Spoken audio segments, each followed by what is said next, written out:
सबसे पहले हम आपको अरबों के यहां लिए चलते हैं। अहले अरब एक औरत के वजूद से सिर्फ नफरत ही नहीं करता था, बल्कि ज्यों उस पौधे ने उस घर में जन्म लिया उसको मसल दिया।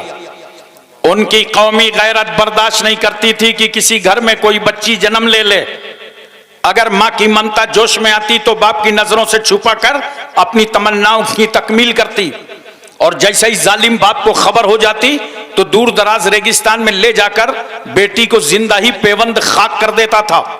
इसलिए अरबों का मिजाज था, बेटी पैदा हुई है, कल जवान होगी, इसकी शादी करना पड़ेगा, दूसरे के बेटे को अपने आस्थाने का दामाद बनाना पड़ेगा, लिहाजा इसकी जवानी से पहले इसकी जिंदगानी का खात्मा कर दो।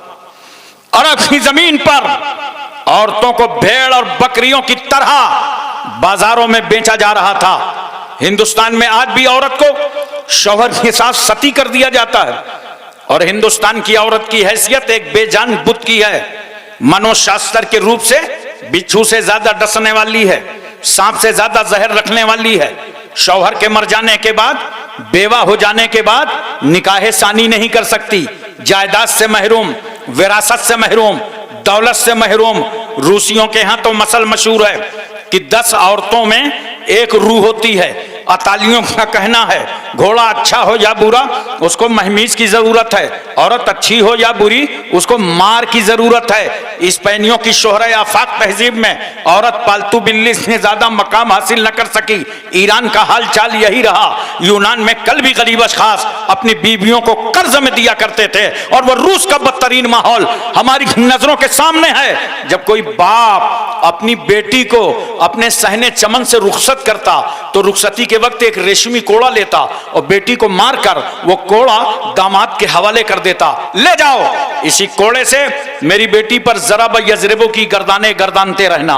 मैं सोच में पड़ गया, जालिम रूसी, ये तो बता बेटी का कसूर क्या था, बेटी की खता क्या थी, बेटी का जुर्म क्या था, बेटी का गुनाह क्या था।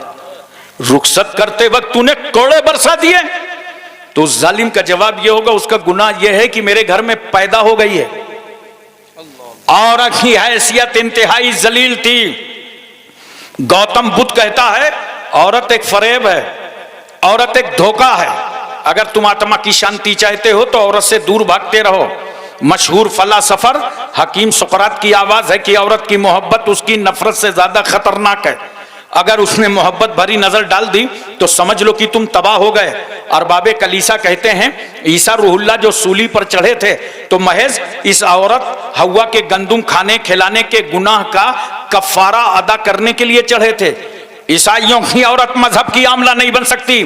ज्यादा से ज्यादा इतना हो सकता है कि वो नन बन जाए और अपनी जिंदगानी को गिरजा के हवाले कर दे। उसकी राय की कोई वक़्त नहीं, उसका मशवरा काबिले एतना नहीं। ईसाइयत ने तो औरत को ऐसे जंजाल में जकड़ दिया कि ये बेचारी नारी अपना नाम तक न रख सकी। बाप के घर में पैदा हुई तो बाप की तरफ मंसूब कर दी गई, शादी हुई शौहर की तरफ निस्बत कर दी गई। जमाने माजी का एक पादरी ईसाई कहता है औरत खानगी खतरा है, औरत मरगूब आफत है, औरत आरास्ता मुसीबत है, औरत पैदाइशी वसवसा है, औरत शैतान के आने का दरवाजा है, औरत मर्दों के तबाह करने का आला है।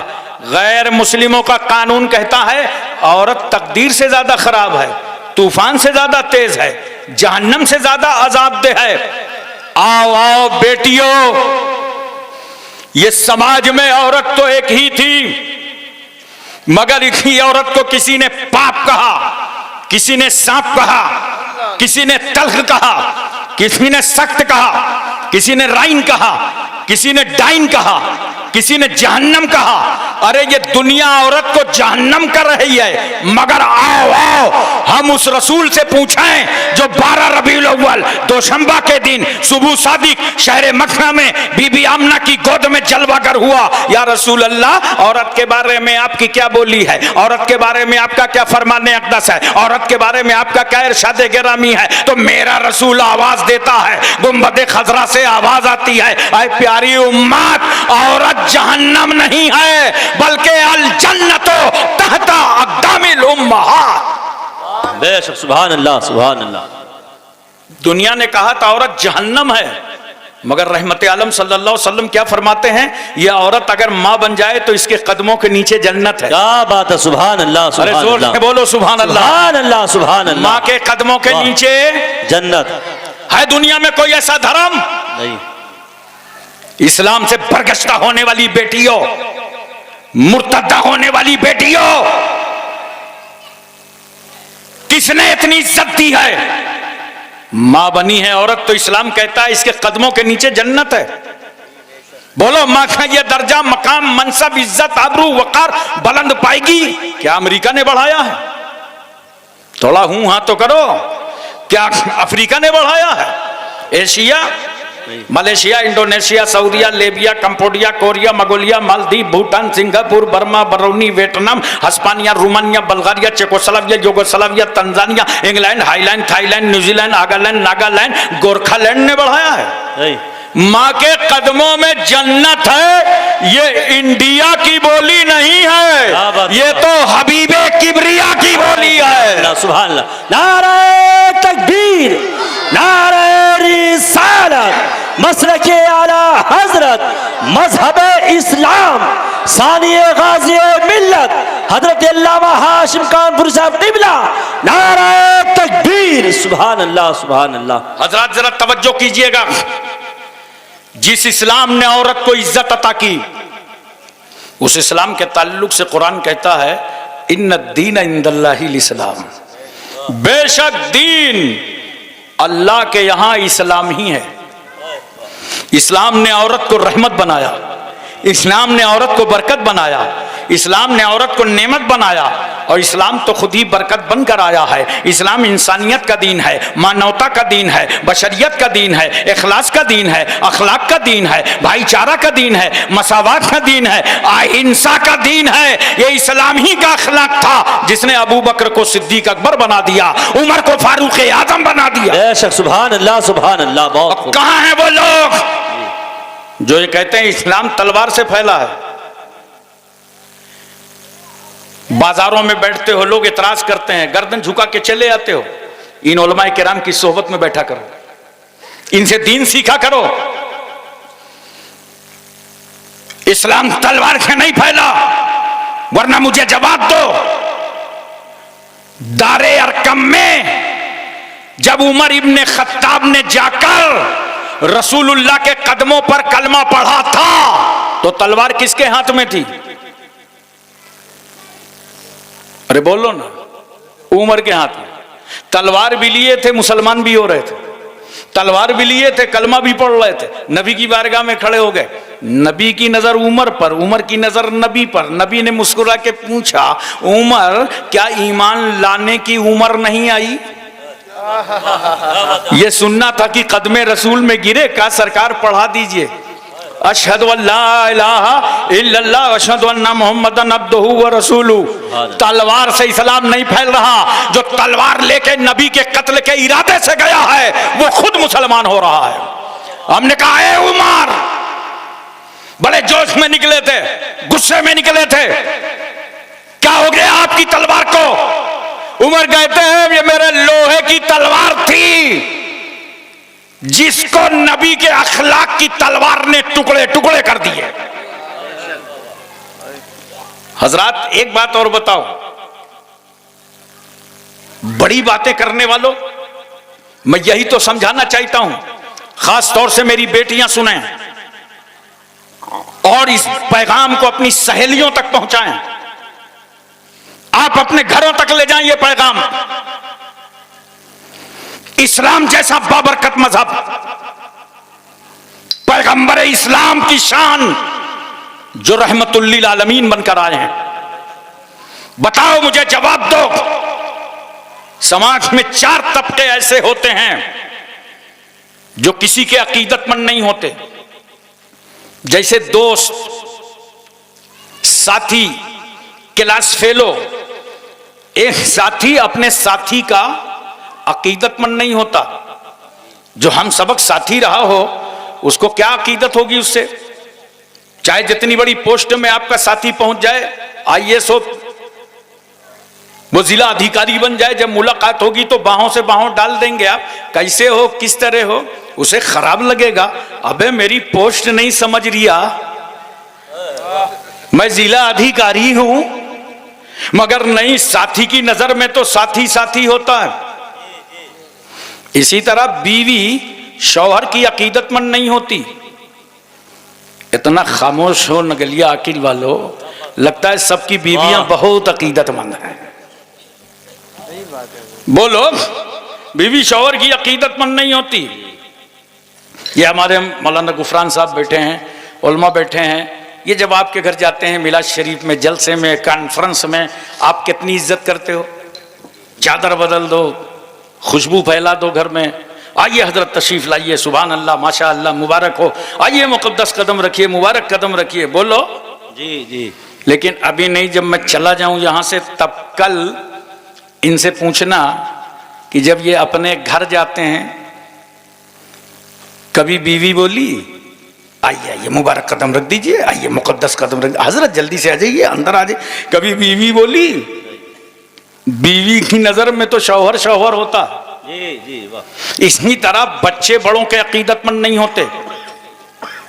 देखो जितने बच्चे पीछे हैं, जब सलाम होगा तो सबसे आगे इंक्वायरी करो, आए कहां से, रास्ते से कि तुम्हारी टांगों के अंदर से। इसलिए कि बच्चों को बड़ों से अकीदत नहीं होती। इसी तरह इंडिया में नौकर, अरबों में गुलाम।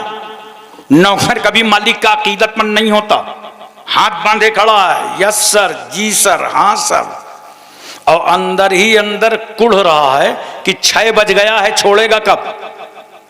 क्योंकि नौकर को अपने मालिक से अकीदत नहीं होती।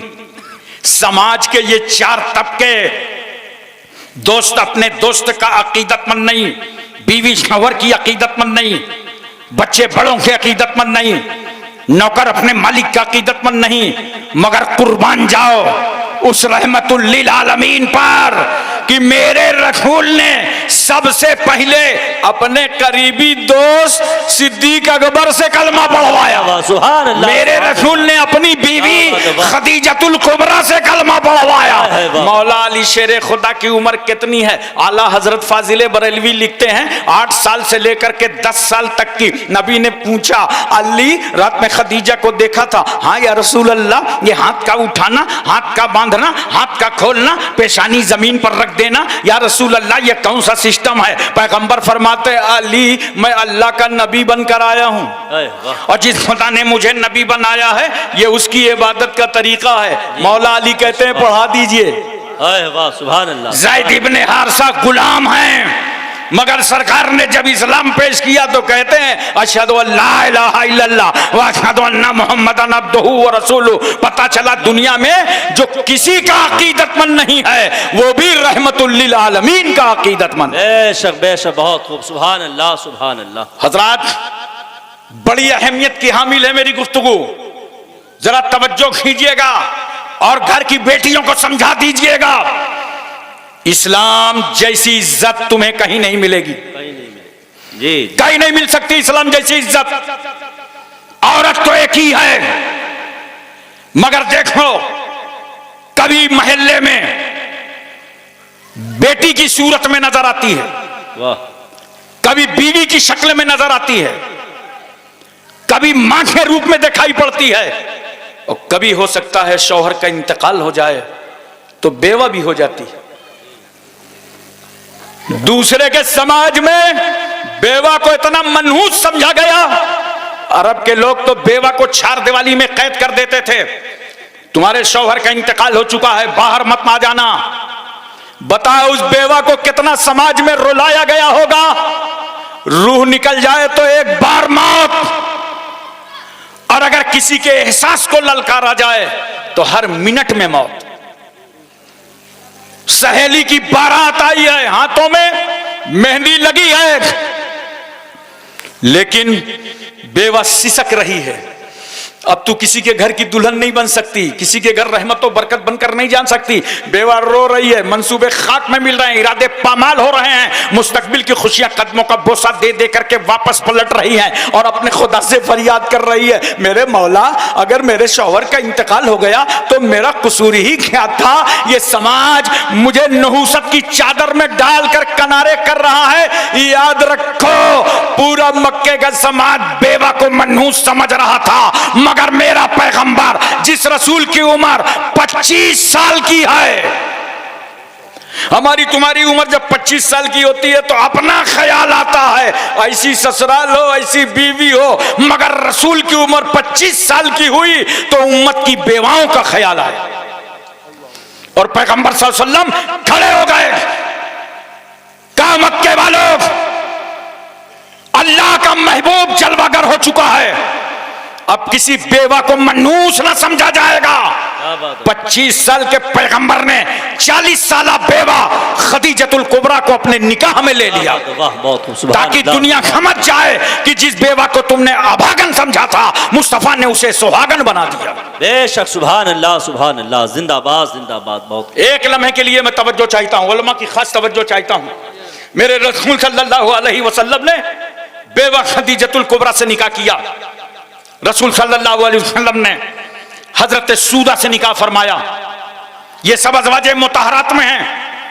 हजरत आयशा सिद्दीका, हजरत हफ्सा, हजरत उम्मे सलमा, हजरत उम्मे हबीबा, हजरत ज़ैनब, हजरत मैमूना, ज़ैनब बिन्त खजीमा, हजरत जुवैरिया, हजरत सफिया, ये रसूल की अज़वाजे मुताहरात हैं। तवज्जो कीजिए, मेरे रसूल ने बेवा से निकाह किया ताकि मेरी उम्मत के लिए बेवा से निकाह करना सुन्नत रसूल बन जाए। बेशक, बहुत खूब, जिंदाबाद। रसूल सल्लल्लाहु अलैहि वसल्लम ने कुंवारी से निकाह किया ताकि मेरी उम्मत के लिए कुंवारी से निकाह करना सुन्नत मुस्तफा बन जाए। मेरे रसूल ने तलाक शुदा औरत से निकाह किया ताकि मेरी उम्मत के लिए तलाक शुदा औरत से निकाह करना सुन्नत रसूलुल्लाह बन जाए। वाह वाह वाह, बेशक, सुभान अल्लाह, बेमिसाल रसूल, लाजवाब पैगंबर। एक बात और सुनो मुसलमानों, यही शक नहीं, सरकार सल्लल्लाहु अलैहि वसल्लम ने 1,24,000 कमोबेश सहाबा किराम को पढ़ा लिखा करके तैयार किया दीन की इशाअत के लिए, दीन की तबलीग के लिए, दीन के फरोग के लिए। लेकिन कुछ चीजें ऐसी थी, उलमा की खास तवज्जो, जिसमें औरतों की जरूरत पड़ती है। औरतों के कुछ खास मसाइल होते हैं जिन्हें औरत ही बेहतर समझा सकती है। देखो, नूरुल इज़्ज़ा से लेकर हिदायत तक पढ़ डालो, हर किताबु तहारत में बाब बंधा होगा, बाबुल हैज, बाबुल निफास, बाबुल इस्तिहाजा। ये वो मसाइल नहीं, इन उलमा से पूछो कि जब अपने उस्ताद के सामने हमने पढ़ा तो आंख बंद कर लिया, उस्ताद ने तर्जमा कर दिया, आगे बढ़ गए, वो भी समझ गए, हम भी समझ गए। हमने जब अपने शागिर्दों को पढ़ाया, आंख बंद कर लिया, आगे बढ़ गए, दोनों समझ गए। कुछ औरतों के खास मसाइल होते हैं, तवज्जो चाहता हूं मैं, उन मसाइल को एक औरत ही बेहतर समझा सकती है। तवज्जो कीजिए, एक औरत ही बेहतर समझा सकती है। यही वजह है कि अज़वाजे मुताहरात ने रसूल सल्लल्लाहु अलैहि वसल्लम से हदीसें भी रिवायत फरमाई। बोलो मोहब्बत से सुभान अल्लाह, सुभान अल्लाह, दिल लगा के बोलो सुभान अल्लाह। हदीस की रिवायत फरमाई। वाह वाह, देखो, हजरत सूदा ने 5 हदीसें रिवायत फरमाई हैं। हजरत आयशा सिद्दीका ने 2210 हदीसें रिवायत फरमाई हैं। हजरत हफ्सा ने 60 हदीसें रिवायत फरमाई हैं। हजरत उम्मे सलमा ने 378 हदीसें रिवायत फरमाई हैं। हजरत उम्मे हबीबा ने 65 हदीसें रिवायत फरमाई हैं। हजरत ज़ैनब ने 11 हदीसें रिवायत फरमाई हैं। हजरत मैमूना ने 76 हदीसें रिवायत फरमाई हैं। हजरत जुवैरिया ने 7 हदीसें रिवायत फरमाई हैं और हजरत सफिया ने 10 हदीसें रिवायत फरमाई। सुभान अल्लाह, सुभान अल्लाह, बहुत खूब, जिंदाबाद जिंदाबाद। वाह, नोट करो, अज़वाजे मुताहरात के जरिए भी मेरे पैगंबर ने इस उम्मत की औरतों और मर्दों तक इस्लाम पहुंचाया। वरना रसूलुल्लाह घर में हैं, जो पैगंबर फरमा रहे हैं, घर से सुन के वही रिवायत करेगा जो रसूलुल्लाह के घर में हो। बोलो, तो अज़वाजे मुतहरात रिवायत कर रही हैं। और इसीलिए हम कहते हैं हजरत आयशा सिद्दीका आलिमा थी, कारिया थी, मुफ्तिया थी। सहाबाए किराम हजरत आयशा सिद्दीका से इस्तिफाजा किया करते थे। बोलो मोहब्बत से। और एक बात और सुन लीजिए, उनकी उम्र कम थी, तवज्जो चाहता हूं, उम्र कम थी, कम उम्र में निकाह हुआ, लेकिन रुखसती कब हुई? जब उम्र मुकम्मल हो गई। अरब के मुताबिक जब उम्र मुकम्मल हो गई तब रुखसती हुई। उम्र कम, और जो कम उम्र होता है उसका जहन बहुत अच्छा होता है। इन उलमा से पूछो, हुफ़ाज़ से पूछो। बेशक। अगर अभी किसी 50 साल वाले से कह दिया जाए हाफजा कर लो, तो कहेगा नहीं, कोई पोता वोता पैदा होगा तो देखा जाएगा। 50 साल की उम्र में वो हाफजा नहीं कर पाएगा, 40 साल की उम्र में वो हाफजा नहीं कर पाएगा। अगर कर लिया है और उसी को बरकरार रखे तो बहुत बड़ी बात है। लेकिन एक 8 साल के बच्चे को, 7 साल के बच्चे को, 10 साल के बच्चे को, 12 साल के बच्चे को शोबे हिफ्ज़ में बैठा दो, इंशाअल्लाह 3-4 साल के अंदर वो हाफिज़े कुरान बन जाएगा। क्यों? कि उम्र कम है, जहन अच्छा है। तवज्जो कीजिए, हजरत आयशा सिद्दीका रदियल्लाहु ताला अन्हा से निकाह करना नबी करीम सल्लल्लाहु अलैहि वसल्लम की बेशुमार हिकमतें, मगर मैं अपनी कम इल्मी की बुनियाद पर समझने की कोशिश करता हूं। कम उम्र से निकाह फरमाया, मुकम्मल उम्र में रुखसती फरमाया, क्योंकि जब उम्र कम होती है दिमाग अच्छा काम करता है। इसीलिए तो हजरत आयशा सिद्दीका ने 2210 हदीसें रिवायत फरमाई। सुभान अल्लाह। नारे तकबीर, नारे रिसालत, सानिए गाज़ी मिल्लत, मसलके आला हजरत। सुभान अल्लाह, सुभान अल्लाह। मेरी बेटियों, तुम बंबई की अदाकारों को ना देखो, सैयदा फातिमा के किरदारों को देखो, उम्मे कुलसुम की जिंदगी देखो, ज़ैनब का नक्शे कदम देखो। आज कितना प्रॉब्लम हो गया ये मोबाइल के जरिए। मोबाइल का इस्तेमाल सही करो। एक सिक्के के 2 रुख होते हैं, एक रुख अगर मिट जाता है सिक्का ही नहीं चलता, दोनों में छपाई जरूरी है। इसी तरह याद रखना, जैसे ये माइक है ना, देख रहे हो, पूरी तवज्जो है, माइक देख रहे हो, माइक से अगर गाना गाया जाए तो लानत, नौटंकी वालों के हाथ में हो तो लानत, साइनुमा के पर्दे घर में हो तो लानत, और इसी माइक से अगर कुरान पढ़ा जाए, हदीस पढ़ी जाए, जी जी, बयान किया जाए, तो यही माइक रहमत है। जी बेशक बेशक। कलम देखना है ना, बोलो, देखो कलम में भी 2 रुख हैं, हाथ देखा करो, ये कलम किसके हाथ में है। कलम अगर गुस्ताखे रसूल के हाथ में आए तो लानत है। यही कलम अगर थानवी के हाथ में हो लानत, अम्बेडवी के हाथ में हो लानत, देहलवी के हाथ में हो लानत, गुस्ताखे नबी के हाथ में हो तो लानत। और यही कलम अगर इमाम आजम के हाथों में हो, इमाम शाफई के हाथों में हो, इमाम मालिक के हाथों में हो, इमाम मोहम्मद के हाथों में हो, यही कलाम अगर मुजद्दिदे अल्फसानी के हाथों में हो, और यही कलाम अगर मुजद्दिदे इस्लाम आला हजरत फाजिले बरेलवी के हाथों में हो, यही कलाम अगर मुफ्ती आजम के हाथों में हो, यही कलाम अगर मुहद्दिस आजम के हाथों में हो, यही कलाम अगर ताजुश शरिया के हाथों में हो, सुभान रहमत। सुभान अल्लाह, सुभान अल्लाह। जिंदाबाद जिंदाबाद। बहुत खूब, माशाअल्लाह, क्या बात है, सुभान अल्लाह। लिहाजा जवानों में तुमसे गुजारिश करूंगा, आज मैं सिर्फ तुम्हारे सामने तकरीर करने नहीं आया, मेरे दिल में जो एहसास उठ रहा है, जो मेरी कौम का हाल हो रहा है, जो बर्बादियां सामने खड़ी हैं, उनका एहसास दिलाने तुम्हें भी आया हूं कि खुदा के वास्ते उठो और जागो। अब हाथ में कलम ले लो, कलम से चलेगा सब कुछ। अपने बच्चों को पढ़ाओ। आज हमारे मुल्क में हमारी इज्जत क्या रह गई है? बहुत बड़ी इज्जत थी, 20% मुसलमान हैं। हिंदुस्तान की हर पार्टी चाहती थी बैलेंस वोट है, ये मिल जाए तो हुकूमत बन जाए, और तुम जब चाहते थे हुकूमत बना देते थे, जब चाहते थे बिगाड़ देते थे। लेकिन आज पार्टियां ऐलान कर रही हैं कि हमें तुम्हारा वोट ही नहीं चाहिए। ये चली गई इज्जत वोट की। अब इज्जत को वापस कैसे लाओगे? अगर अपनी अजमत रफ्ता को वापस लाना है तो मैं तुम्हें एक फार्मूला देता हूं। अपने बच्चों को तालीमी मैदान में उतार दो, बच्चों को डॉक्टर बनाओ, इंजीनियर बनाओ, आईएएस बनाओ, पीसीएस बनाओ। जब तुम्हारे बच्चे डॉक्टर होंगे, इंजीनियर होंगे, आईएएस होंगे, तो तुम्हारे दरवाजों पे फिर भीड़ लगी होगी, तुम्हारे दरवाजों पे फिर मजमा लगा होगा। अपने बच्चों को पढ़ाओ, बच्चों को तालीम दो। बहुत सारे लोग समझते हैं कि पढ़ने लिखने से होगा क्या।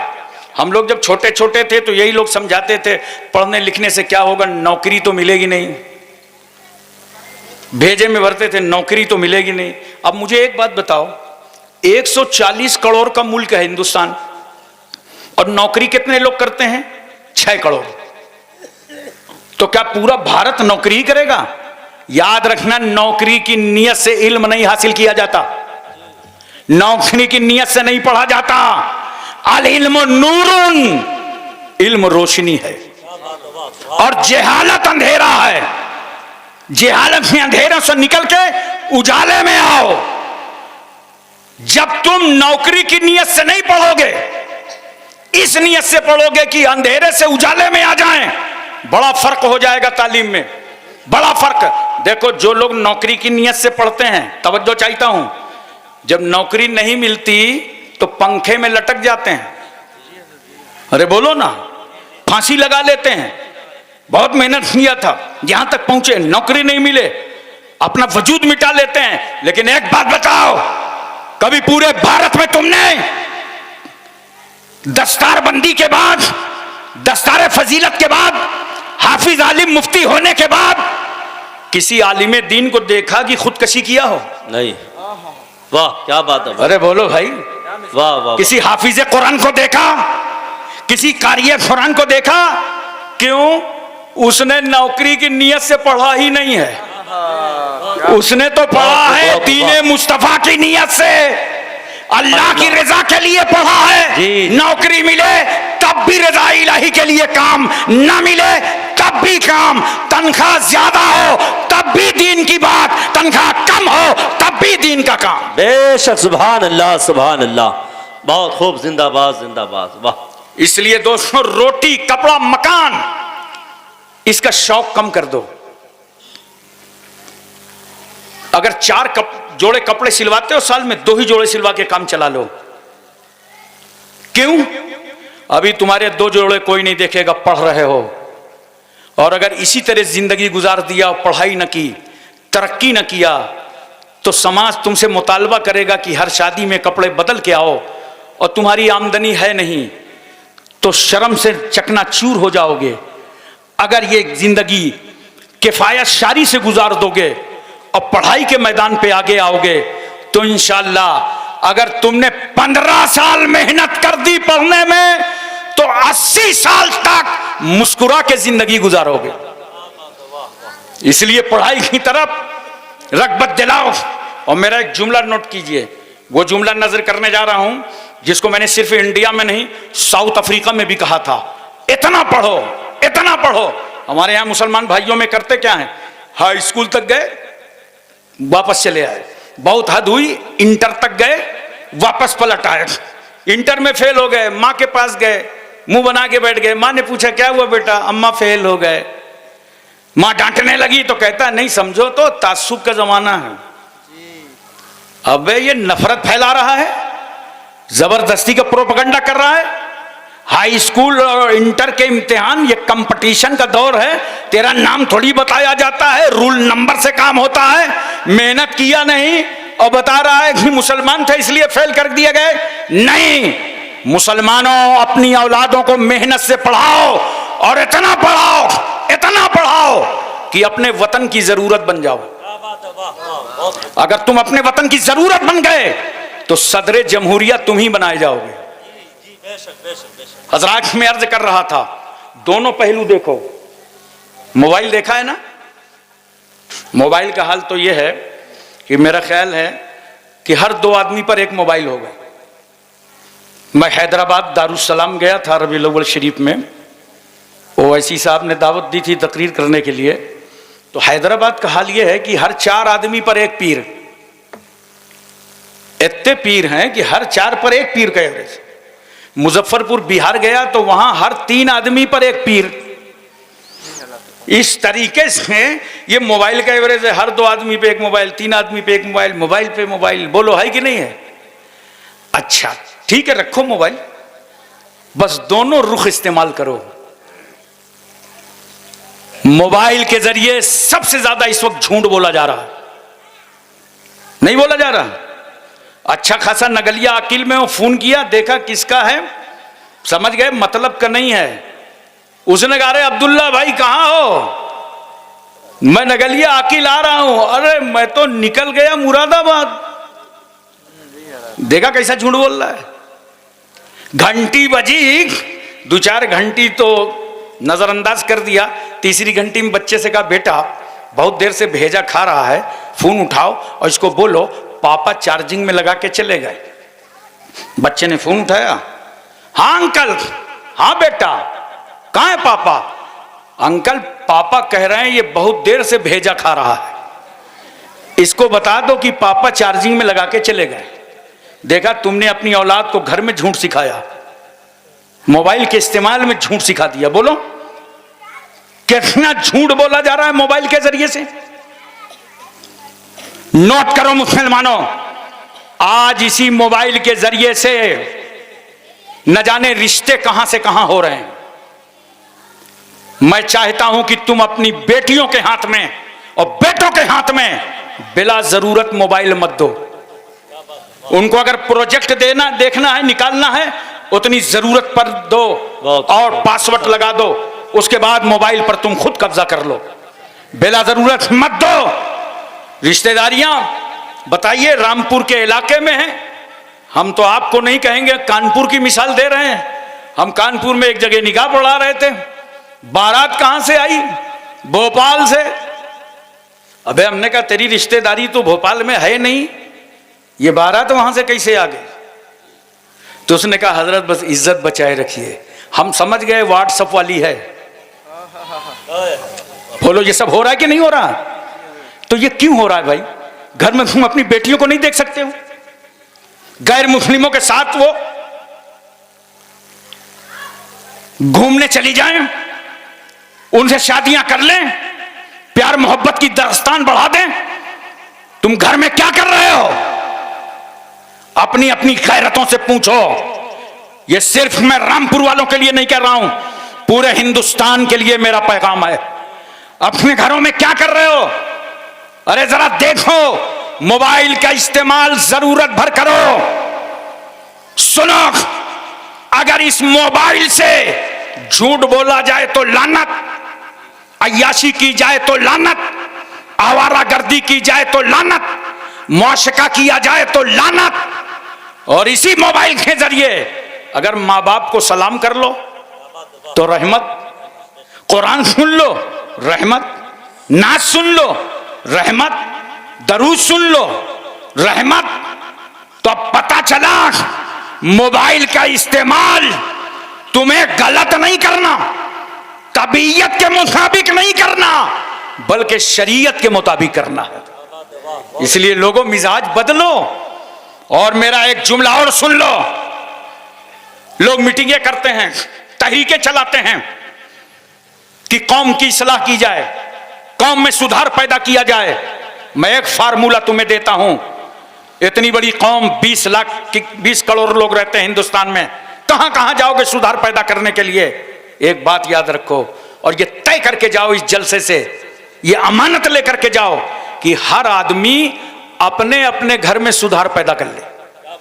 बहुत अच्छा पैगाम। बोलो, हर आदमी सिर्फ अपने घर में सुधार पैदा कर ले, इंशाअल्लाह ये 20 करोड़ की जमात अपने आप सुधर जाएगी। अपने घरों में इनकलाब लाओ, अपने घरों में तब्दीलियां लाओ, बच्चों को नसीहत करो। नसीहत करते हो? कुछ नहीं करते हो ना। देखो गौसे आजम रज़ी अल्लाह तआला अन्हु की वालिदा ने नसीहत किया था ना कि अकले हलाल सिद्के मलकाल, जब खाना तो हलाल खाना, जब बोलना तो सच बोलना। रास्ते में डकैती हुई, सबका माल लूट गया, गौसे आजम का बच गया। क्यों? बता दिया था सच्चाई के साथ। तो उस डाकुओं के सरदार ने पूछा था छुपा लेते तो क्या था? कहा छुपा लेता तो माँ को हिसाब देना था। माँ बोलती बेटा मैंने कहा था झूठ मत बोलना, तुम झूठ बोल के माल बचा लाए। डाकुओं के सरदार की आंख में आंसू आ गए, ज़ारो कतार रो पड़ा और रो के कह रहा था कि ऐ लोगों, इस शहजादे को अपनी माँ को हिसाब देना है, ये झूठ ना बोल सका, हमें तो परवरदिगार आलम को हिसाब देना है। लूटा हुआ माल भी वापस आ गया, सबने तौबा भी कर लिया। यह है सच्चाई। जब तुम्हारे बच्चे घरों से जाया करे ना, शादी में ब्याह में, तो उनको कुछ नसीहत किया करो। ये नहीं कि बढ़िया लोफड़ पट्टी बना दिया, डिजाइन बढ़िया बना दिया, पाउडर ऑर्डर खूब लगा दिया। नहीं, जब तुम्हारा बेटा तुम्हारे घर से जाए तो उसको नसीहत करो, बेटे शादी में जा रहे हो, निगाह नीची करके जाना। अरे बोलो ना सुभान अल्लाह। निगाह नीची करके जाना। और बीच रास्ते में अगर कोई पत्थर पड़ा हो ना, तो उसे उठा के तुम किनारे फेंक देना, उसे किनारे रख देना। देखो स्पेन का वो चौराहा मुझे याद है कि एक पादरी गुजर रहा था, उसने देखा चौराहे पे भीड़ लगी है। लोगों से पूछा ये मजमा कैसे लगा है? कहा मजमा इसलिए लगा है कि यहां से एक 80 साल का बूढ़ा गुजर रहा था, वो पत्थर पे टकरा गया, गशी तारी हुई, मर गया। पादरी ने कहा मरने वाले को मैं भी देखना चाहता हूं, चलो शौक से देखो। पादरी जब उस लाश पर पहुंचा तो उसकी आंखों में आंसू बह रहे थे और वो ज़ारो कतार रो रहा था। लोगों ने कहा क्यों रो रहे हो, क्या बात है? कहा रो इसलिए रहा हूं कि मरने वाले तू पत्थर से टकरा के मर गया। लगता ऐसा है कि इस रास्ते से कोई मुसलमान नहीं निकला। लोगों ने पूछा मुसलमान निकला होता तो क्या रास्ता बदल देता, मलकुल मौत का रूट बदल देता?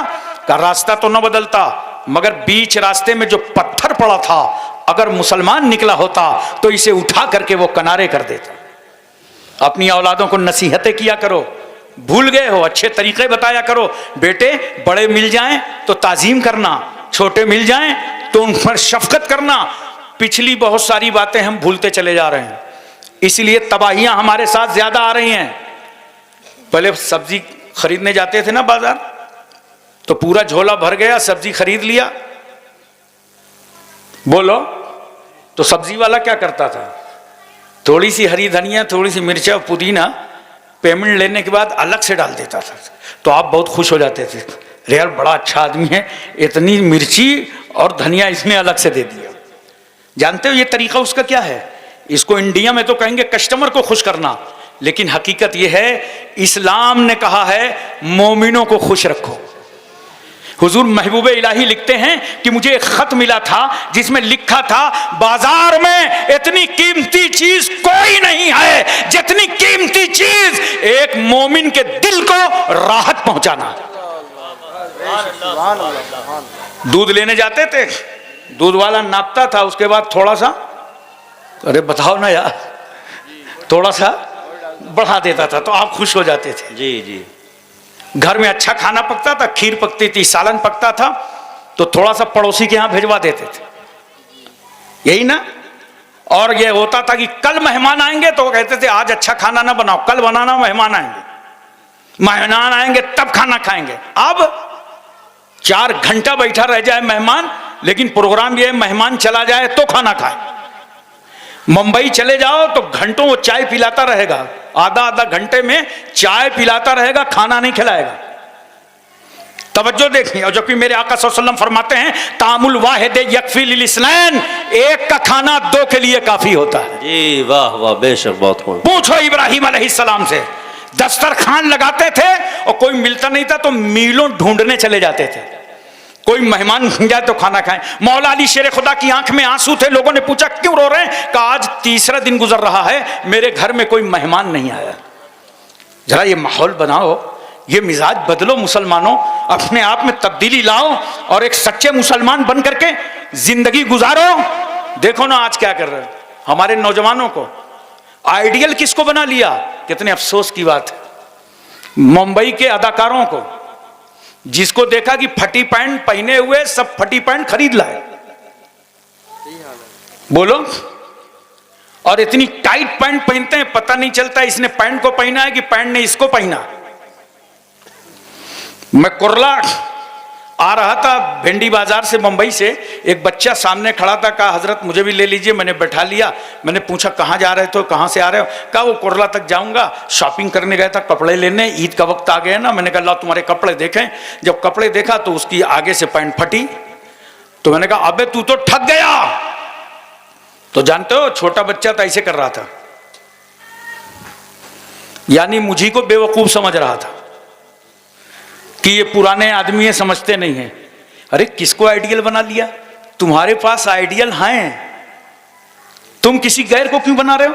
बाल देखो नौजवानों को कैसे रख रहे हैं, दाएं से बाएं से आगे से पीछे से ऐसा उठा के रखे हुए हैं जैसे मुर्गी का झुआ,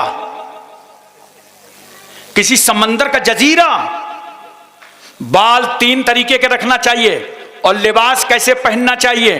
कल सुबह तुम होटलों में बैठोगे, लोग तुमसे पूछेंगे हाशिम कानपुरी आए थे, क्या बताया था, क्या समझाया था?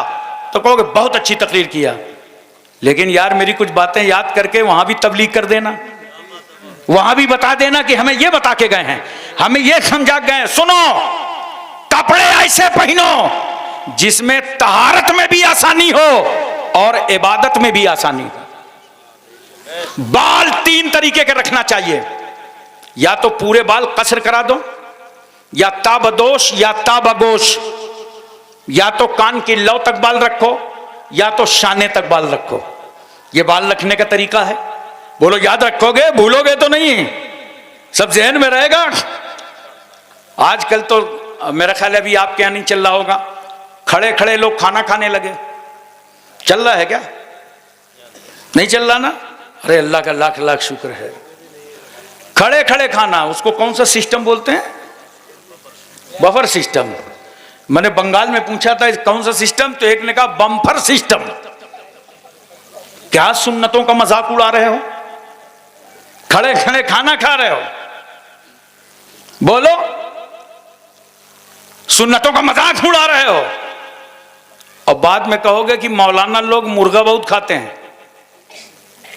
और ये याद रखें उलमाए किराम, ये वही बोलता है जो कभी किसी आलिम की दावत नहीं करता, किसी इमाम की दावत नहीं करेगा, वही बोलेगा मौलाना लोग मुर्गा बहुत खाते हैं।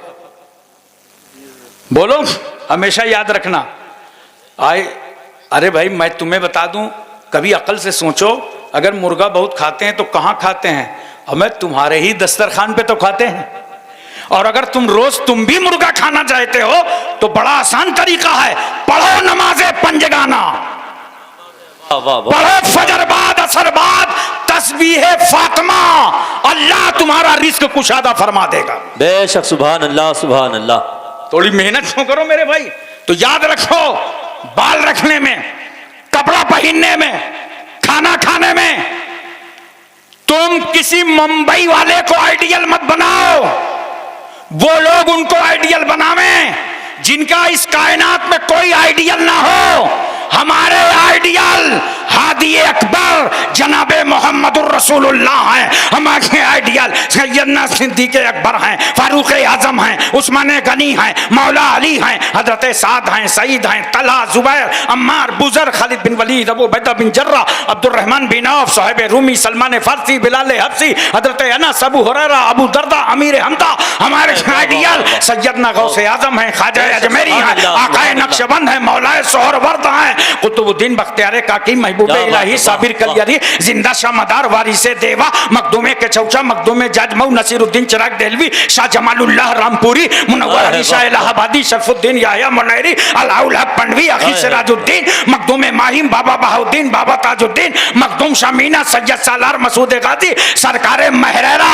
हमारे आइडियल इमाम अहले सुन्नत आला हजरत फाजिले बरेलवी। नारे तकबीर, नारे रिसालत, फैज़ाने औलियाए किराम, मजहबे इस्लाम, मजहबे इस्लाम, नारे तकबीर, सुभान अल्लाह सुभान अल्लाह, जिंदाबाद जिंदाबाद। बहुत खूब माशाअल्लाह। इसलिए मैं अर्ज करना चाहता हूं, मुसलमानों, इस्लाम ने जो नेमतें दी हैं, कोई मजहब इस्लाम के सामने आंखें नहीं मिला सकता। देखो जरा सा, यही औरत का दर्जा इस्लाम कैसे बढ़ा रहा है। एक औरत है, अबू तुफैल सहाबी सरकार की बारगाह में मौजूद हैं। इतने में एक औरत आ गई तो अल्लाह के रसूल सल्लल्लाहु अलैहि वसल्लम ने अपनी चादर पाक बिछा दिया। अरे बोलो यार सुभान अल्लाह, अल्लाह सुभान अल्लाह। वाह, अगल बगल चेक करो, कोई सो रहा हो तो उसके कान में बोलो सुभान अल्लाह। सुभान अल्लाह सुभान अल्लाह। वो औरत चादर रसूल पर बैठकर प्यारे रसूल से प्यारी प्यारी बातें करने लगी। थोड़ी देर के बाद वो औरत चली गई। सरकार ने पूछा, अबू तुफैल जानते हो ये औरत कौन थी? कहा या रसूल अल्लाह हम नहीं जानते, मगर अल्लाह और उसका रसूल जरूर जानता है। ये वाह वाह वाह। अब यहाँ पे एक मसला और हल हो गया। जिन चीजों का इल्म तुमको ना हो उसमें यह कहना अल्लाह जाने रसूलुल्लाह जाने, ये सुन्नते सहाबा है। सहाबी को हैरत है, कौन औरत है जो चादर रसूल पर बैठी है। हम तो इस मकाम पर आए तो महवे हैरत हो गए कि चादर नबी पे औरत बैठी है। वो चादर रसूल अबू बकर को मिले तो सर पे रखें, उमर तबर्रुक समझें, उस्मान गनी तबर्रुक समझें, मौला अली कलेजे से लगा लें। अरे जो चादर रसूल इस गुनहगार उम्मत के निजात का जरिया हो, वो चादर पर औरत बैठी है। मेरे सरकार फरमाते हैं, सुनो अबू तुफैल, ये हैं मेरी रजाई माँ, इनका नाम है दाई हलीमा। क्या बात है। रसूल ने बता दिया कि जब रजाई माँ की अजमतों का ये आलम है तो हकीकी माँ की रिफतों का आलम क्या होगा। क्या बात है, वाह वाह। एक शख्स पैगंबर की बारगाह में हाजिर हुआ, कहा या रसूल अल्लाह, मैंने अपनी माँ को कंधे पर बैठाकर 7 मरतबा हज्जे बैतुल्लाह कराया है, क्या मैंने अपनी माँ का हक अदा कर दिया? मेरे पैगंबर फरमाते हैं, अभी तो तुम इतना भी नहीं अदा कर सके जितना कि तेरी माँ ने तुझे गीले बिस्तर से उठाकर सूखे बिस्तर पर लेटाया था और खुद गीले बिस्तर पर लेट गई थी। एक शख्स पैगंबर की बारगाह में हाजिर हुआ, का सरकार मैंने अपनी माँ को कंधे पर बैठाकर अरब का पूरा रेगिस्तानी इलाका उबूर कराया, पैरों में वरम आ गया, आबले पड़ गए, क्या मैंने अपनी माँ का हक अदा कर दिया? मेरे रसूल फरमाते हैं, मुमकिन है तुम्हारी ये मेहनत व मशक्क़त अल्लाह तबारक व तआला उस छोटे से दर्द के एवज में कबूल फरमाए जो तुम्हारी पैदाइश में तुम्हारी माँ को कई बार दर्द हुआ था। इस्लाम की बेटियों, इस्लाम की शहजादियों, आओ माँ बनने के बाद इस्लाम कितना दर्जा बढ़ा रहा है, कितना मर्तबा बुलंद कर रहा है। नौजवानों, इस मौके पर मैं तुमसे कहना चाहता हूं, अगर किसी की मां जिंदा हो ले लो दुआएं, बाप जिंदा हो ले लो दुआएं। तुम्हारे घर का पीर, सबसे बड़ा पीर तुम्हारी मां है, तुम्हारा बाप है। बहुत सारे लोग देखो मजारों पे आते हैं ना हाजिरी देने के लिए, और जाते ही गए और मजार को दाबने लगे, लगता है बाबा बहुत थके हुए हैं, आज ये फरमा बरदार मुरीद आया है, सारी थकावट उतार देगा। सुनो, मजारों को जा करके दावा ना करो, ये जाहिलाना रस्में हैं, बल्कि सुन, अगर साहिबे मजार के सदके में तुझे खुदा से कुछ लेना है तो मजार जाने से पहले अपनी मां के पैर दबा के जाया करो, अपने बाप के सर में तेल डाल करके जाया करो। जब मां बाप को राजी करके जाओगे और वहां दुआ करोगे तो तुम्हारे हाथ समटने ना पाएंगे, बाबे इजाबत से दुआ टकरा जाएगी, इसलिए कि ये वो बंदा दुआ कर रहा है जिसकी मां भी राजी है, बाप भी राजी है। लो, अब तो वली राजी हो गया, जब वली राजी हो गए तो अल्लाह का रसूल राजी हो गया, और जब रसूल राजी हो गए तो अल्लाह राजी हो गया। बेशक बेशक, बहुत खूब, जिंदाबाद जिंदाबाद, वाह सुभान अल्लाह। बहुत सारे लोग जानते हो, मैं एक बात बताऊं, नौजवानों का कुछ का मिजाज बदल जाता है, शादी होने के बाद उनकी बोली ही बदल जाती है। कल तक जिस माँ को माँ कहते थे उसको बुढ़िया कहने लगे, और जब 10 बजे 11 बजे 8 बजे घर आते हैं ना, 1 किलो मिठाई का डब्बा लेके वहीं से झांकते हैं कि माँ तो नहीं देख रही, बाप तो नहीं देख रहा, निगाह बचाया, बीवी के कमरे में चले गए। मैं तुमसे पूछता हूं नौजवानों, ये 1 किलो मिठाई का डब्बा तुमने किसकी नजर से बचाया? किसकी नजर से बचाया? मां की नजर से। अरे देख, उसके हाथ तो लरज रहे होंगे, इस उम्र में तो वो उठ नहीं पाती होगी। नादान, अगर मां के हाथ में लाके डब्बा रखा होता तो मां तो न खाती, लेकिन उसके हाथ लग जाने से मिठाई की मिठास बदल जाती। मां बाप की निगाहों को इस तरह धोखा देने वालों, बाप की तुम टूटी लाठी नहीं बनवा पाते? कुत्तों और बिल्लियों को दूध पिलाते हो, मां की आंख का टूटा चश्मा नहीं, टाइम पर उनकी दवाइयां नहीं। बदलो आपको, वरना ये इंतकाम खुदा की कुदरत इस जमीन पर तेरी औलाद के साथ तुझसे लेगी। जरा तवज्जो कीजिएगा, ले लो दुआ, मां बाप की दुआ ले लो। आज तक मैंने दुनिया में कामयाब आदमी नहीं देखा कि कामयाब हो गया हो और उसके साथ मां बाप की दुआ ना हो। कामयाब वही हुआ है जिसको मां ने उठा करके झोली दुआ दे दी हो, बाप ने जिसे दुआ दे दी हो, वही इस समाज में कामयाब नजर आता है।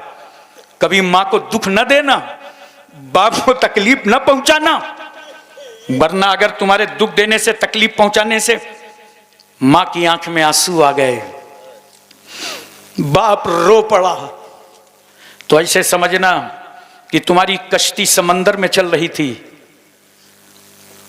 और समंदर का पानी तुम्हारी कश्ती में आ गया। बोलो, अगर कश्ती में समंदर का पानी आ जाए तो उसको डूबने से कोई बचा पाएगा? इसी तरह अगर दुखी होकर तेरी मां ने अपनी आंख में आंसू तैरा दे दी तो समझ लेना तेरी जिंदगी की कश्ती में पानी आ गया है। अब इसको गर्काब होने से कोई ना बचा पाएगा। अपने मां की इज्जत करो, बाप की इज्जत करो, उनका एहतराम करो। बड़ी मशक्कतों से पाला है। जब तुम इस मंजिल पे आओगे ना, तब पता चलेगा किस तरह एक माँ बेटे को पालती है और किस तरह एक बाप बेटे की परवरिश करता है। बाप से ज्यादा तो कोई बर्दाश्त ही नहीं करता। इसलिए माँ तो बता देती है मैंने मुसीबत से पाला है, लेकिन बाप तो ये जुर्रत भी नहीं कर पाता, ये हिम्मत भी नहीं कर पाता औलाद के सामने न कहता है कि तुम्हें पाला है, तुम्हें परवरिश किया है। थप्पड़ खा करके, तमाचे खा करके, गालियां सुन करके घर आता है तो औलाद के सामने मुस्कुरा देता है ताकि ये न देखें कि मेरा बाप मुसीबतें झेल करके आया है। अरे वो एक बाप 10 बच्चों को घर में पाल रहा है, तुम 10 उस बूढ़े बाप को नहीं पाल पाते। नहीं पाल पाते जी, बिल्कुल। मोहब्बत करो अपने बाप से, अदब बजा लाओ बाप का। और जब दुनिया में नहीं रहेगा ना, देख, मैं उस दिन अपने को जवान समझा था, 2019 में मैं जवान समझा था। इतने दिन तक मैं अपने को बच्चा समझता रहा, जब तक मेरे बाप का साया मेरे सर पर था मैं बच्चा समझता रहा कि मैं बच्चा हूं। और बाप का साया उठा तब ये दुनिया के अंधेरे और उजाले समझ में आए। कदर करो, बाप की इज्जत करो। पूरी कुर्बानी कर देता है जिंदगी की। शुगर उसको हो जाए, हार्ट अटैक की बीमारी उसको पैदा हो जाए, ब्लड प्रेशर उसको हो जाए, टीवी उसको हो जाए, तमाम बलाएं उसको झेल ले, बदन में दर्द, हाथ में दर्द, कमर में दर्द। ये क्यों पैदा होता है? ये आल औलाद के लिए वो बेतहाशा मशक्कतें करता है, आराम को आराम नहीं समझता। नौजवानों, अपने बाप की कदर करो, बाप से मोहब्बत करो, और अगर माँ बाप जिंदा हैं तो ले लो दुआएं, दुआएं ले लो। बायजीद बुस्तामी हैं जिनकी माँ ने कहा बेटा पानी लाओ। बायजीद बुस्तामी आए, प्याले में पानी लिया, माँ के सराहने आए तो देखा माँ की आंख बंद है। खड़े हो गए कि जब माँ की आंख खुलेगी तो पानी पेश करूंगा। काफी रात गुजर गई, माँ ने आंख खोला तो सामने वफादार बेटा पाया। बेटा बायजीद तुम? हाँ माँ, आपने पानी मांगा था, मैं लेकर के हाजिर आ गया। आंख बंद हो गई तो मैं खड़ा हो गया। माँ कहती बेटे तुझे सो जाना था। माँ तो माँ होती है ना जी। बेटे कभी जानते हो बुखार तुमको आता है, दर्द माँ महसूस करती है। महसूस कर, हाय मेरा नूरे नजर परेशान हो रहा है, हाय मेरा लखते जिगर बेचैन हो रहा है। बेटे तुझे सो जाना तो रात भर प्याले का बोझ लेकर के खड़ा हो गया। मैं माँ हूं, माँ। माँ और बेटे की मोहब्बत में कोई सियासत नहीं है, मकरो फरेब नहीं है, जी कोई दिखावा नहीं है, कोई रियाकारी नहीं है, मुसल्लिम सबूत मोहब्बतें हैं जी, खालिस प्यार है। मेरे लाल तू सो जाता, मैं जगा लेती, बेदार कर लेती। बायजीद बुस्तामी की आंख में आंसू आ गए। का इज्जत माब माँ, रिफत माब माँ, तकद्दुस माब माँ, इस्मत माब माँ। ये तो रात भर एक प्याले का बोझ ही लेकर मैं हाथ में खड़ा रह गया। ए माँ, अगर मैं सर पटक पटक कर तुम्हारे कदमों पे मर जाऊं तब भी मैं तुम्हारे सारे एहसान का बदला क्या, उस छोटे से एक दर्द का बदला नहीं सह सकता जो मेरी पैदाइश में मुझे मेरी पैदाइश में आपको कई बार दर्द हुआ था। अरे जो बेटे के रोने पर रोए वो माँ, जो बेटे के सोने पर सोए वो माँ, नींद की मिठास में गुम हो। बच्चा तड़प जाए तो माँ नींद को झटक दे, रोते हुए बच्चे को कलेजे से लगाकर सफेद खून पिला पिला कर फिर सुला दे। हम गंदगियां देख कर ठहर नहीं पाते, वो माँ रात रात भर उठाती रहती है। जिसने 9 महीने तक पेट में रखा वो माँ, जिसने 2 साल तक अपनी छाती का दूध पिलाया वो माँ, जिसने उंगली पकड़ करके चलना सिखाया वो माँ। हाय इतना प्यार करने वाली माँ। 2 लफ्ज बहुत मशहूर है समाज में, एक मौजू एक मोहमल।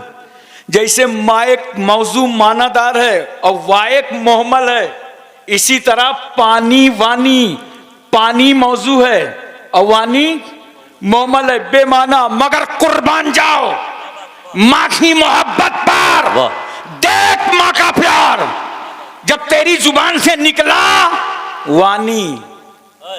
तू बचपन में पानी कहाँ बोला था जी, वानी बोला था। माँ का प्यार देख, इस मोहम्मल को माँ ने मौजू बना डाला कि मेरा बेटा पानी मांग रहा है, मेरा बेटा पानी मांग रहा है।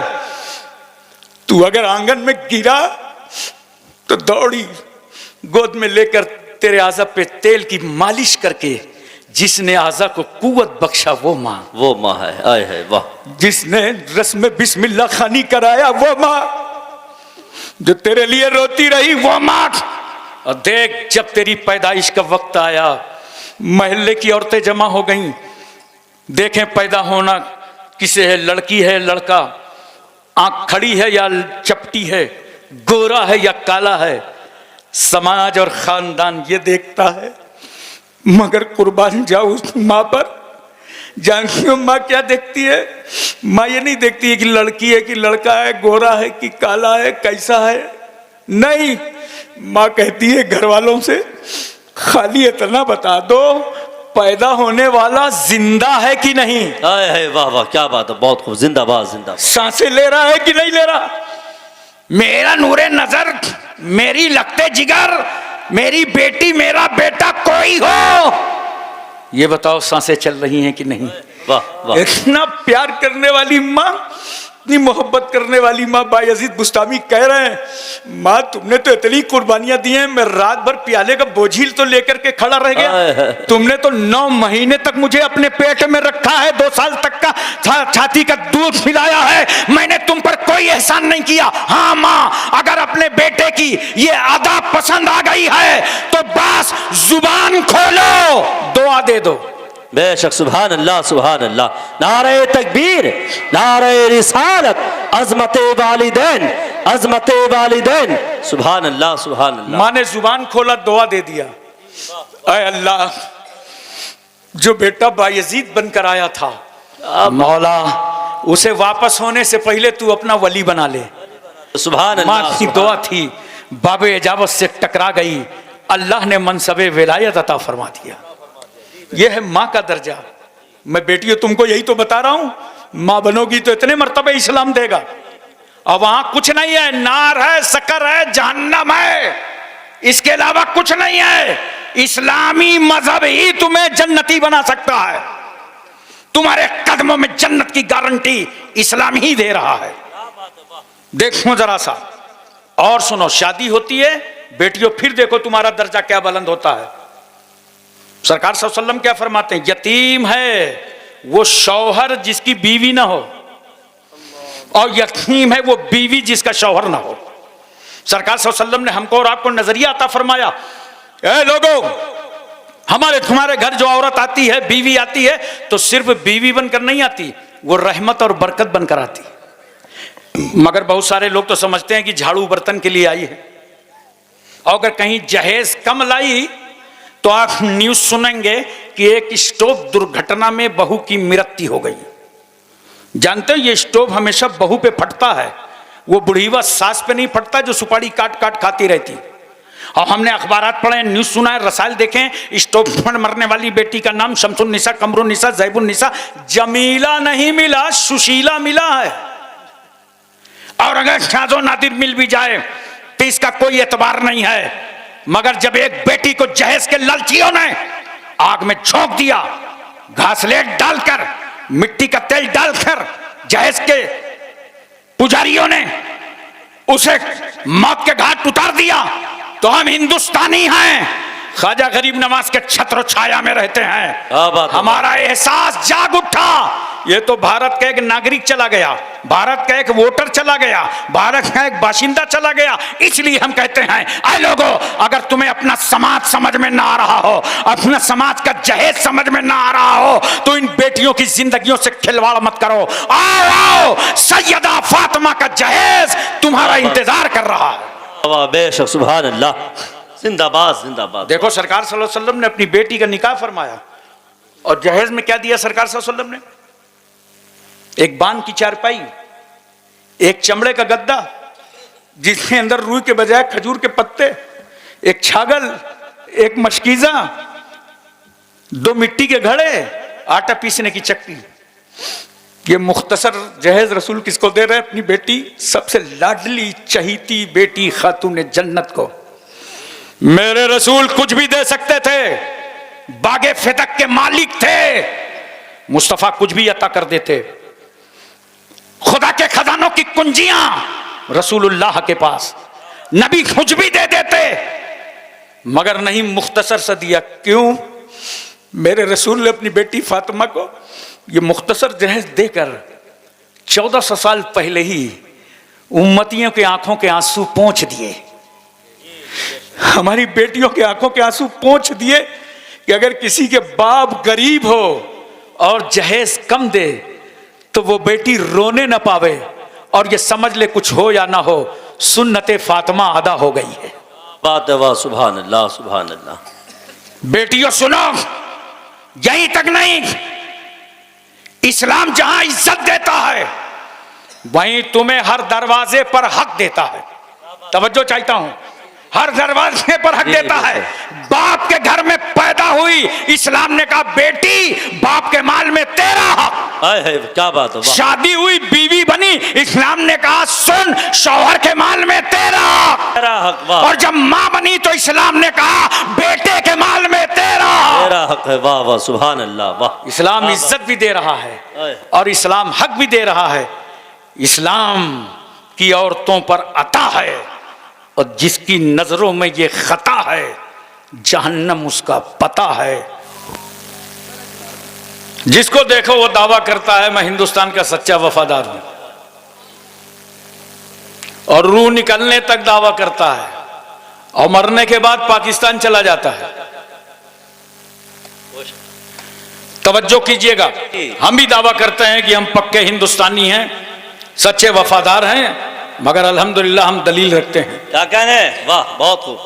हिंदुस्तान का सच्चा वफादार मैं ही हूं। ये मैं जो है ना, शैतान वाली नहीं है, इस मैं में पूरी कौम शामिल है। हिंदुस्तान का सच्चा वफादार मैं ही हूं।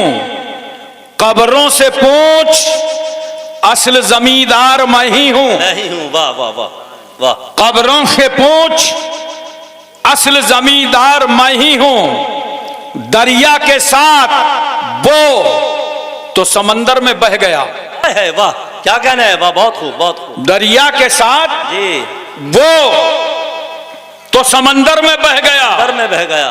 बड़ा माकूल इंतजाम है बहाने का। ये राप्ती है, घाघरा है, ये सरयू है, ये गंगा है, ये जमुना है, सब बंगाल की खाड़ी में गए, समंदर में।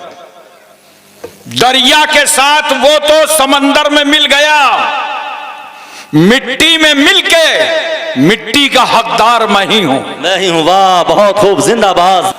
इस वक्त एक बहुत बड़ा प्रॉब्लम है मुल्क में,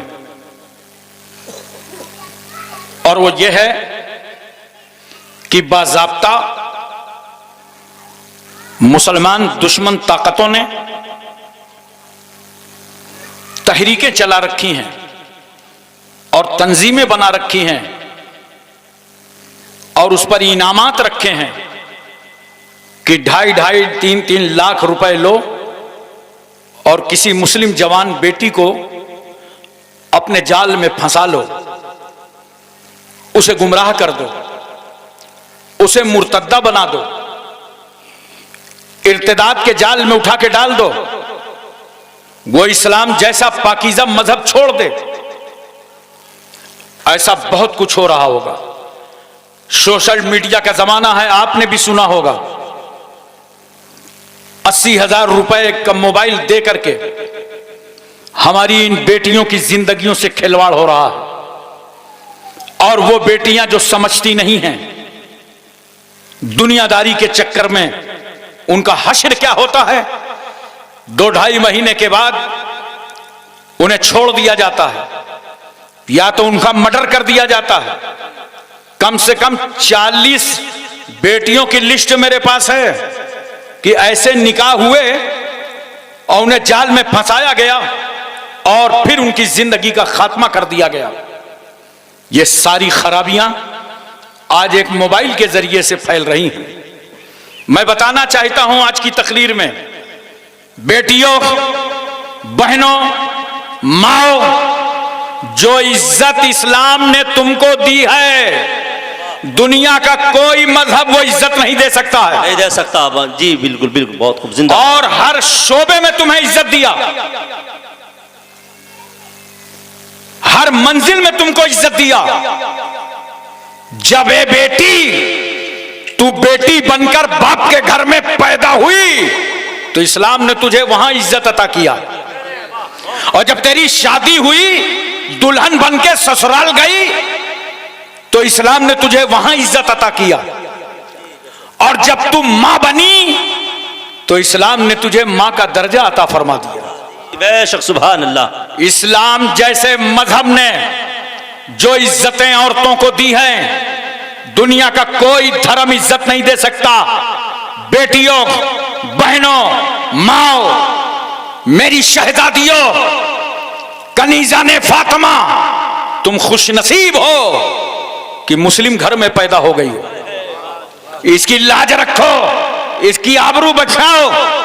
यहीं तक नहीं, आज मैं पूरी दुनिया के हवाले लेकर के हाजिर हूं, और इसलिए मैं अपने उलमा से गुजारिश करता हूं कि हर आंगन में मेरी ये तकरीर पहुंचा दीजिएगा। इसकी कितनी जरूरत है। अभी मैं पूरे मुल्क के दौरे पे हूं, 3 महीने से कंटिन्यू।